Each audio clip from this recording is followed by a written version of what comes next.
Nouveau Figaro Santé, votre magazine santé. Le cerveau humain est une merveille de complexité mais aussi de fragilité. Il est cependant possible de le protéger et de mieux s'en servir. Le Figaro Santé fait le point sur les réflexes à adopter et ceux à éviter. Le Figaro Santé, nos solutions pour votre santé. Actuellement chez votre marchand de journaux. L'éditorial du Figaro. Boualem Sansal, Kamel Daoud, deux paroles libres par Étienne de Montetti. Quand un intellectuel du Sud pense contre soi et contre les siens, on le nomme vite traître.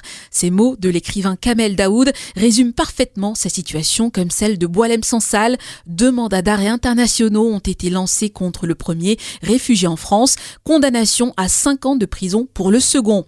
Dans les 2 cas, ce qui est sanctionné, c'est leur parole, qu'on peut définir ainsi, ni pro ni anti-algérienne. Elle est libre.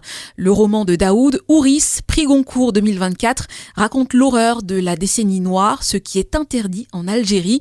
Et jusqu'à son arrestation, Sansal commentait régulièrement et vigoureusement l'actualité de son pays et du monde musulman en général. Ouris fait aujourd'hui l'objet d'une plainte de la part d'une femme qui accuse l'auteur de lui avoir volé son histoire.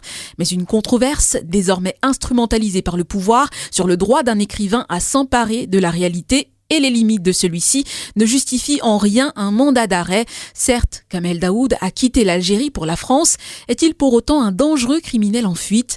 Quant à Sansal, quel grave délit a-t-il commis pour purger une peine de prison à Alger ? Il a livré une appréciation sur l'histoire de son pays. Elle mérite peut-être discussion, réfutation, sûrement pas incarcération.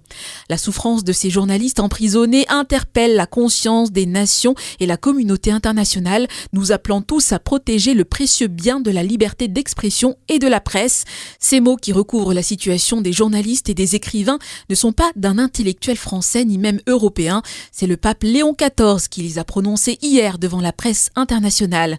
Le souverain pontife n'a probablement pas lu l'œuvre de Daoud ni celle de Sansal.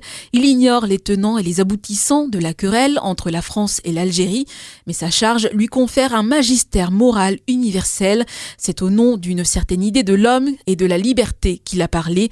Sa déclaration prouve qu'il suffit que 2 grandes voix algériennes soient inquiétées pour que ce soit le monde entier qui souffre. Nouveau Figaro Santé, votre magazine santé. Le cerveau humain est une merveille de complexité mais aussi de fragilité. Il est cependant possible de le protéger et de mieux s'en servir. Le Figaro Santé fait le point sur les réflexes à adopter et ceux à éviter.